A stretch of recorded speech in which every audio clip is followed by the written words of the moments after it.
Assalamualaikum semua, apa khabar anak-anak?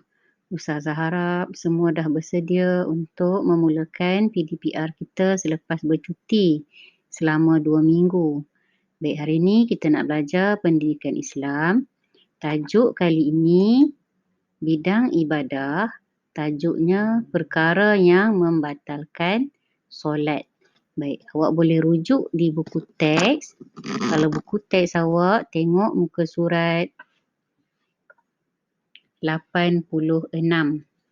Di muka surat 86, tajuknya solat yang sempurna. Baiklah, objektif pelajaran kita pada hari ini, setelah awak mengikuti penerangan daripada Ustazah, Ustazah harap awak dapat menyatakan perkara yang membatalkan solat. Apa dia perkara yang membatalkan solat? Baik. Ada berapa perkara yang membatalkan solat kita? Selepas awak dengar penerangan ni, awak akan tahu ada berapa benda perkara yang menyebabkan solat terbatal. Okey, ada 12 semuanya. Jika kamu melakukannya, solat tidak sah. Jadi kena berhati-hati, kena faham apa dia perkara yang membatalkan solat ni. Kalau tidak, kita solat hari-hari, ada ketikanya kita tak perasan solat kita dah terbatal. Okey, yang pertama ialah berkata-kata dengan sengaja. Kita solat, tiba-tiba kawan di sebelah bercakap. Kita pula menyampuk perkataan kawan kita tu. Jadi, bila kita telah berkata-kata dengan sengaja, solat kita terbatal. Okey. Yang kedua, apabila meninggalkan rukun. Rukun solat ini ada 13. Antaranya, kalau contoh dalam gambar ni, rukuk. Dia solat, seseorang tu solat, kemudian dia terlupa nak rukuk, dia terus sujud. Jadi, dia telah meninggalkan rukun.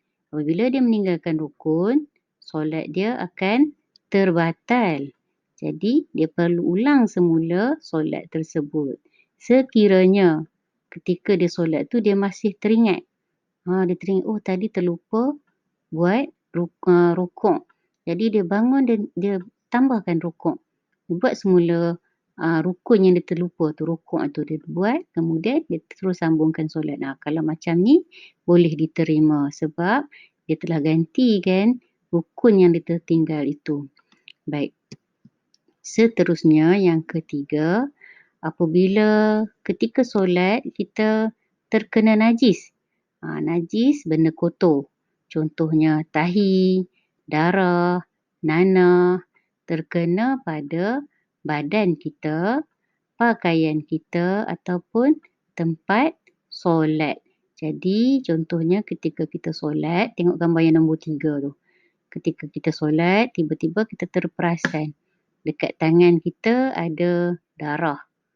Maka pada ketika itu, solat kita terbatal. Kita pergi dulu, basuh dulu baju yang terkena darah tu.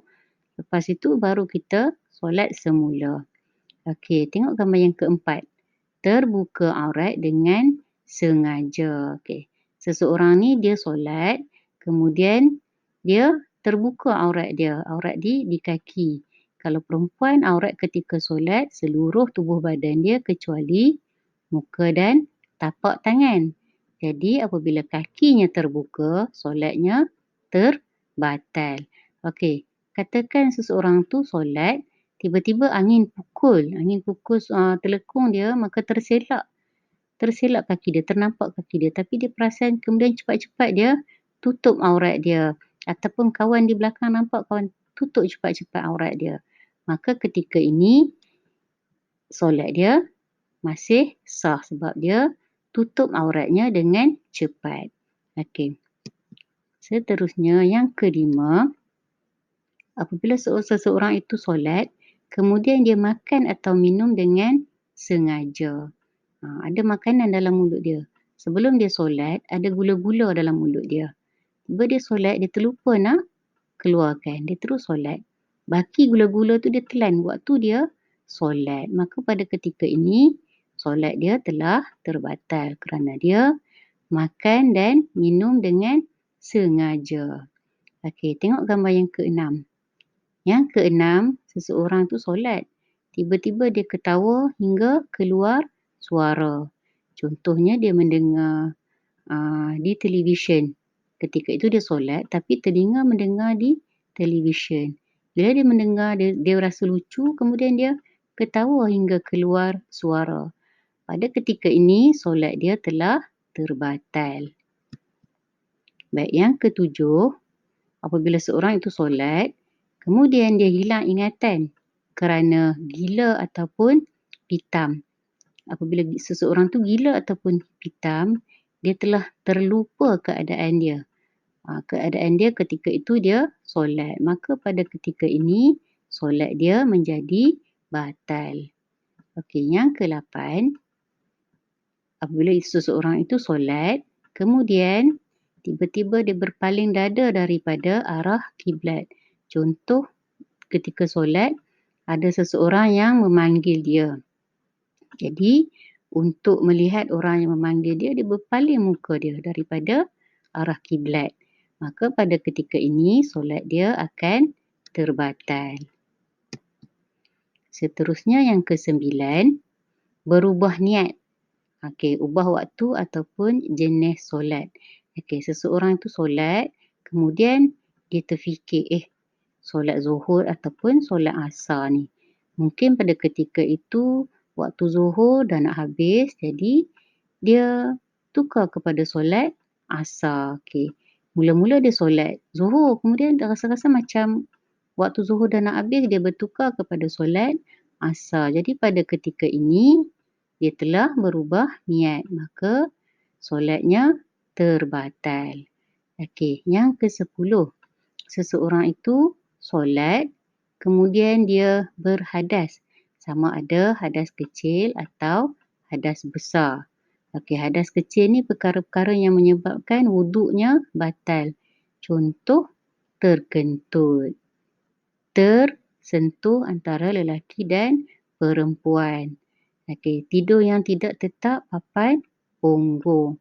Jadi, perkara-perkara yang menyebabkan hadas kecil, contohnya terkentut, maka pada ketika itu solatnya terbatal. Ataupun hadas besar.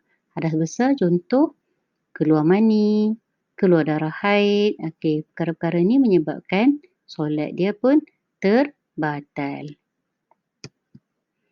Okey, yang ke-11 ialah murtad. Murtad ini seseorang tu keluar daripada agama Islam. Contoh dia ke tengah solat, kemudian dia berkata, dia ingat dalam hati, Tuhan ni tak ada. Tak ada Allah, tak ada Tuhan. Jadi bila dia mengaku macam tu, dia telah murtad ataupun keluar daripada agama Islam. Dan yang terakhir sekali ialah berulang-ulang menggerakkan anggota dengan sengaja sebanyak 3 kali berturut-turut atau lebih. Okey, anggota yang besar sahaja seperti kepala, badan, tangan dan kaki. Okey, dia menggerakkan kaki dia melangkah sebanyak 3 kali. Dia mengangkat tangan dia sebanyak 3 kali berturut-turut. Dia menggerakkan badan dia ke kiri ke kanan 3 kali berturut-turut. Jadi, anggota-anggota yang besar sahaja menyebabkan solat dia terbatal.